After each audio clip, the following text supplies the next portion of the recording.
શહેરના કુંભારવાડા નારી રોડ પર ટ્રકે મારી ગુલાટ.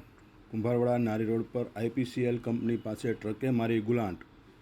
આ અકસ્માતની ઘટનામાં સદનસીબે કોઈ જાનહાનિ થઈ ન હતી. આ ઘટનામાં ટ્રક ચાલકનો આબાદ થયો હતો બચાવ. આ ઘટનાને લઈને ઘટના સ્થળ પર મોટી સંખ્યામાં લોકોના ટોળા એકઠા થઈ ગયા હતા.